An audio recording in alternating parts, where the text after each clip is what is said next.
This is Nashville Today. We are live on our Facebook page with Dalton Quigley from Nashville Landscape Design. And we're talking about Nashville dirt. We've been talking about top dressing and leveling our lawns, getting the algae out of our ponds. And now let's talk about the thing that's hitting a lot of people lately, and that is trees falling during storms. We just have a friend of our show, Greg Hall, said he had one that fell on his garage, crushed his garage. I mean, trees are falling all over, and it's an issue to deal with. It is. And then the first thing you go after you walk outside and you look and you kind of cry for a minute is who you gonna call. Yep. Right.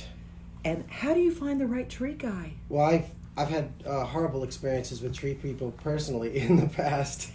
But so knowing the right one to call and getting good referrals is important. Mm-hmm. Normally I don't recommend someone, but I have a friend who he has someone that he really trusts, and so I do have someone that I could recommend, but I have no personal experience with him, you know. Fair and enough. That's okay, but you got a good referral from someone, and yes. so you trust them, right? Yes. Mm-hmm. Do you want me to give you their information? Yes. His name is Gene Teal, a tree guy, and his company's telephone number is 615-715-7128. And right in my neighborhood, catty corner from my house, one of my good friends, their tree split and it landed within 5 feet of the front door. Oh my gosh. And the house across from them, their maple tree split almost completely in half. And this is, you know, the pieces that came off of it are 40 feet long and 20, 30 feet wide. And then as we drove out of Spring Hill to come here today, there was just trees everywhere that had been damaged. Mm-hmm. It's a really, really big deal. They fall on roadsides. They get people stranded. They fall on cars and destroy cars. Getting someone that you can call to help you move that around. And it's not cheap. Let's just face it. Tree removal is not cheap. And a lot of insurance companies don't pay for that. That part is on your nickel. A lot of times. For sure. You could probably get the tree work done most times before you've paid your deductible. So. Yeah, and then you got that where it's on your property, but it falls and hurts somebody else's. Oh, wow. It's the worst. I've heard stories, like horror stories about that happening. That's when the insurance Sometimes company. you just don't ever know. Yeah. Well, there are a lot of issues when it comes to trees, and one of the things that I tell everybody, if you have trees, everybody wants trees close to the house for shade. Right. However, if you have one that is too close, if the tree can fall and fall on your house, might be good to choose something else. Put something else there for shade, something that doesn't fall over, like shrubs. Just far enough away from the house so things don't fall on your house for sure. I recently had my trees worked on. I think I spent $700 and had the tree guy go completely around my house and get anything that could fall on the house. That's a fair investment, isn't it? It was. One of my main problems was I had squirrels, and they will literally jump from the tree, flop on their belly right on the top of my office, and go boom, and then scurry across the roof to the other side to go raid the bird feeder. Yeah. My gosh. You know, it's something important too. Let's talk about Walden's Puddle for just a second. They are doing wildlife rehab with all of these trees falling.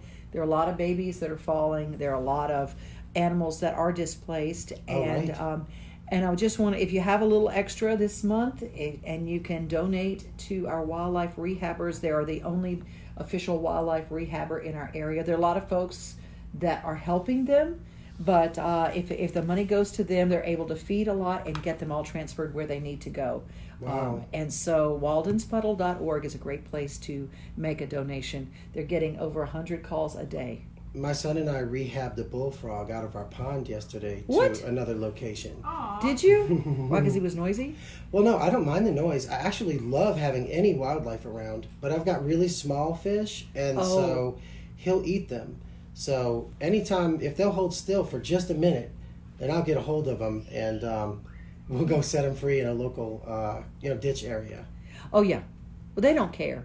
No, they're fine. They don't care. They're just go, we'll eat, we'll find it. I don't even know where they come from. We're in a suburb with nothing but there's no water around, Right. and I get bullfrogs in my pond. I don't even know how that's possible, but it's amazing, isn't it? I love them, but I don't want them to eat the fish. No. See, the herons and the bullfrogs, those fish don't have much of a chance. Okay, let's talk about where the grass won't grow. Let's talk about shade and what you can put in areas around Middle Tennessee. There are areas that we all know about hostas, Right. which are also the number one thing for deer to eat. They're like M&Ms. They just love them. Oh, they do. They do. They'll go from one to the other, and you'll have nothing when they get done. In one night. In one night. It's like me with asparagus. It's no limit. So the two places on your property where you get a lot of shade would be under trees and on the north-facing side. You know, if you took your compass out and you looked down, you would see north, south, east, and west. The north-facing side of your home is going to get shade all year round, and so the grass won't grow there. Most people make it into a bed, and they'll grow some plants there, and that way they avoid trying to always reseed it and trying to grow grass. And also under trees, especially, we all love the maple trees, but they get these big lumpy roots, and they're hard to mow over. Mm-hmm. So if you could just remove the grass there, and I don't mean use Roundup or anything, but just scrape it or pull the grass out, then you're going to put pine straw down in that area, and now it'll be a pine straw bed both on the north-facing side of your house and or under trees. And then you can plant some plants there, and I have 3 plants that I recommend that people could plant in those type of areas. Okay. One is hydrangeas.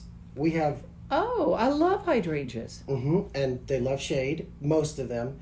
And even the ones that take full sun will take a fair amount of shade. So you can't go wrong by putting hydrangeas in the shade. Okay. And you can do colorful ones like Endless Summer, and those are the ones that are big and they look like they're pink and blue. Mm-hmm. You know, sometimes they'll alternate colors all in one. And there's little limes, which they kind of start off as like an iridescent lime color, and they go into a bright white. And then there's Annabelles, which start off kind of like a white color, but then they really explode bright, you know, with a cream color. Those all work fantastic in the shade. I love that. Are they tough to grow, hydrangeas? No, they're not. But they're tough to keep the blooms going. Like once the blooms start, you want to make sure that you consistently water.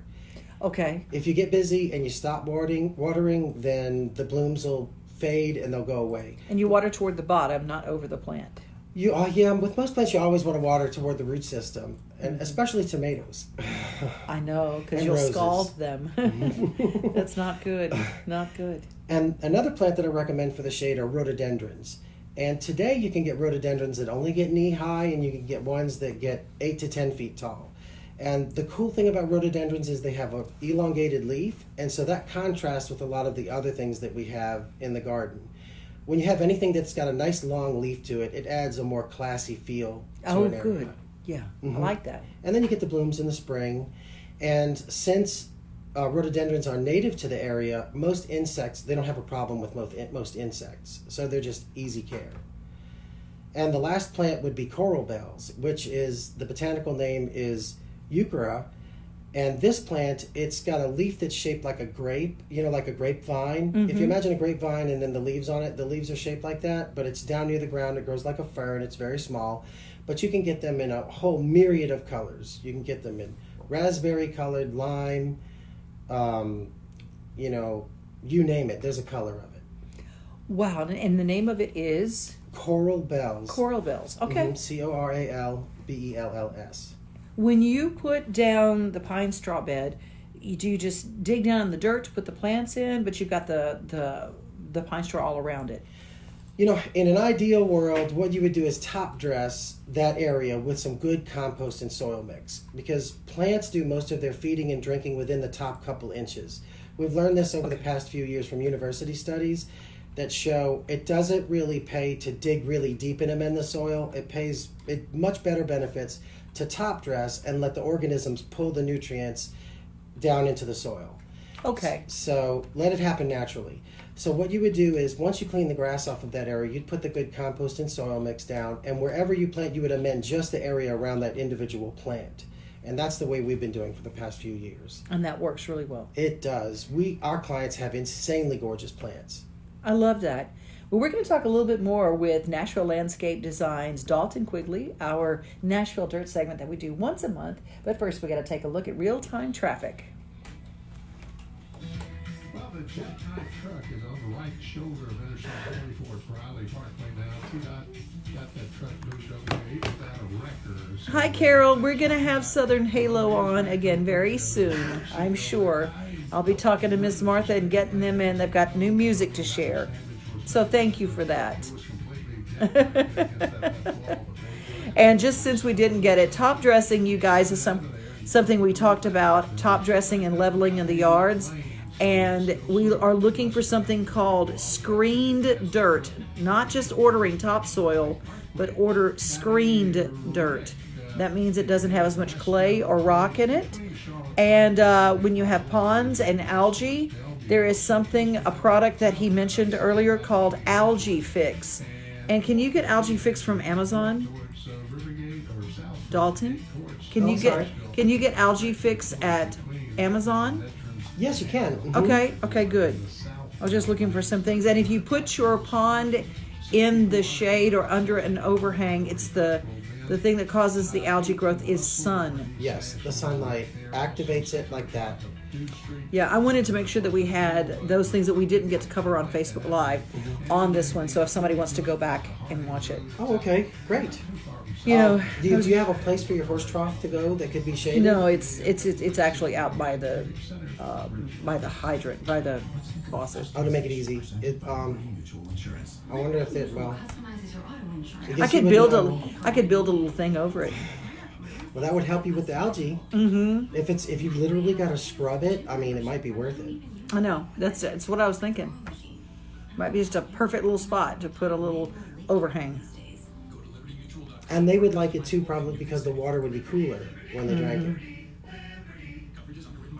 See, just solving all the problems. And another thing we talked about is with those ponds, the predators like the herons that steal the fish, using a netting underneath until they get discouraged. Right. And I once saved a heron. Someone had shot it in the wing, and it was walking around. Oh my! The water level of the bayou in our area was low, and so there was this, the alluvium, the area of water, So I got on it, and I chased him down and caught him, brought him home, and we brought him to the New Orleans Audubon Zoo. Okay. And supposedly he became part of their thing because he couldn't be released, with his wing broken. Oh, so this is a Louisiana thing. Okay. Mm-hmm. When I was a kid. Very cool. Yeah. But I like herons. They're awesome. Oh, I do too. They're absolutely wonderful. I said that one that scared me to absolute death when it flew right over my head. And they do make a loud squawk, and they'll do it periodically as they're flying. I guess to let the other ones know where they are, and this is my territory or something.